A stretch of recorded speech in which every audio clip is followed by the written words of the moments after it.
Selamat pagi semuanya. Kali ini kita akan lanjutkan bacaan kita dalam Matius pasal 13. Pada hari itu, keluarlah Yesus dari rumah itu dan duduk di tepi danau. Maka datanglah orang banyak berbondong-bondong lalu mengerumuni dia, sehingga ia naik ke perahu dan duduk di situ, sedangkan orang banyak semuanya berdiri di pantai.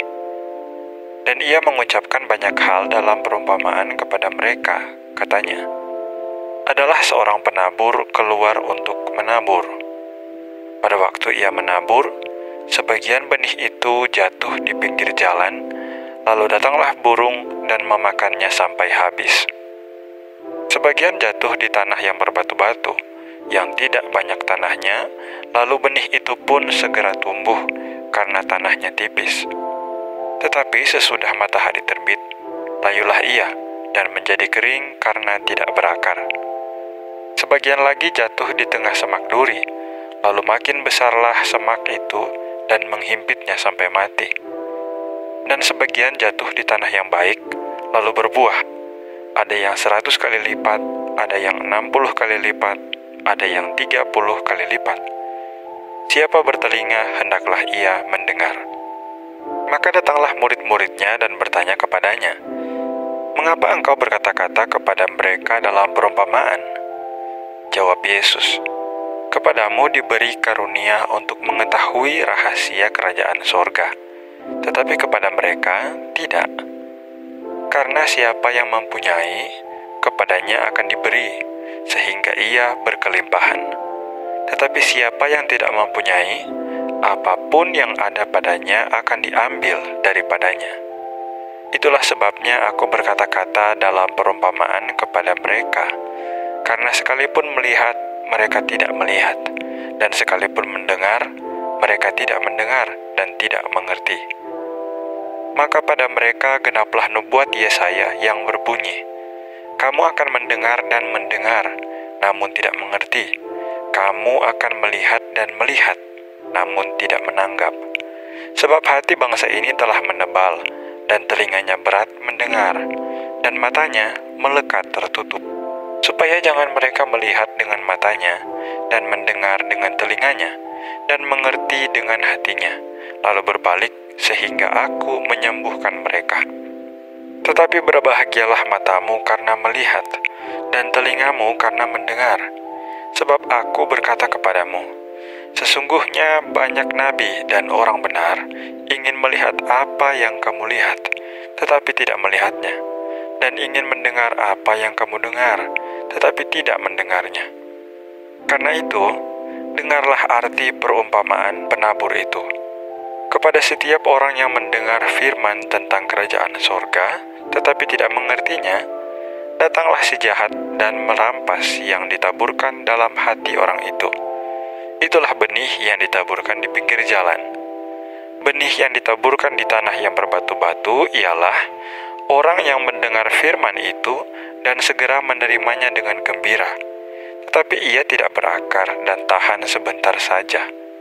Apabila datang penindasan atau penganiayaan karena firman itu, orang itu pun segera murtad.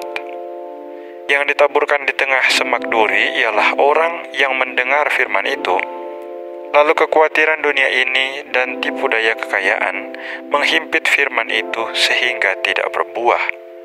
Yang ditaburkan di tanah yang baik ialah orang yang mendengar firman itu dan mengerti, dan karena itu ia berbuah. Ada yang 100 kali lipat, ada yang 60 kali lipat, ada yang 30 kali lipat. Yesus membentangkan suatu perumpamaan lain lagi kepada mereka, katanya, hal kerajaan surga itu seumpama orang yang menaburkan benih yang baik di ladangnya.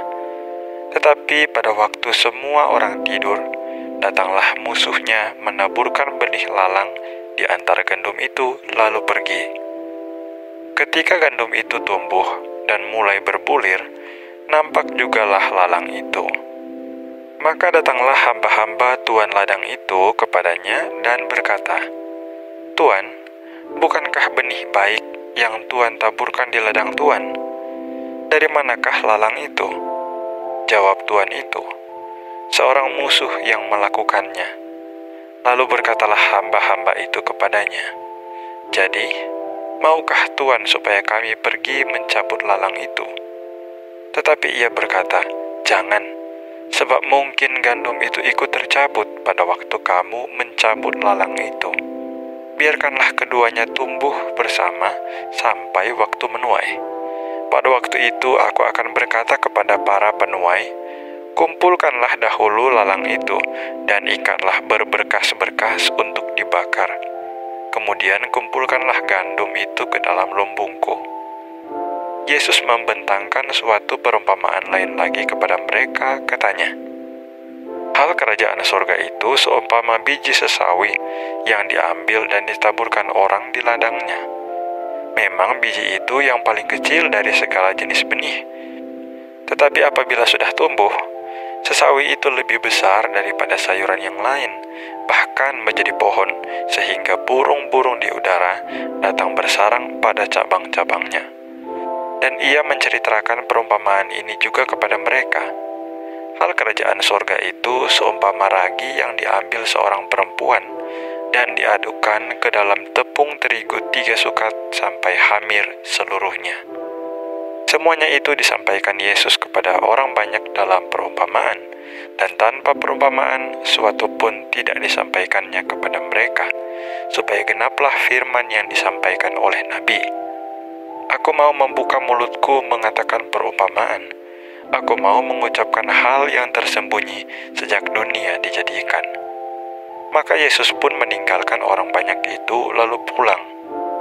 Murid-muridnya datang dan berkata kepadanya, "Jelaskanlah kepada kami perumpamaan tentang lalang di ladang itu." Ia menjawab katanya, "Orang yang menaburkan benih baik ialah Anak Manusia. Ladang ialah dunia. Benih yang baik itu anak-anak kerajaan, dan lalang anak-anak si jahat. Musuh yang menaburkan benih lalang ialah iblis. Waktu menuai ialah akhir zaman, dan para penuai itu malaikat. Maka seperti lalang itu dikumpulkan dan dibakar dalam api, demikian juga pada akhir zaman. Anak Manusia akan menyuruh malaikat-malaikatnya, dan mereka akan mengumpulkan segala sesuatu yang menyesatkan, dan semua orang yang melakukan kejahatan dari dalam kerajaannya. Semuanya akan dicampakkan ke dalam dapur api. Di sanalah akan terdapat ratapan dan kertakan gigi. Pada waktu itulah orang-orang benar akan bercahaya seperti matahari dalam kerajaan Bapa mereka. Siapa bertelinga, hendaklah ia mendengar.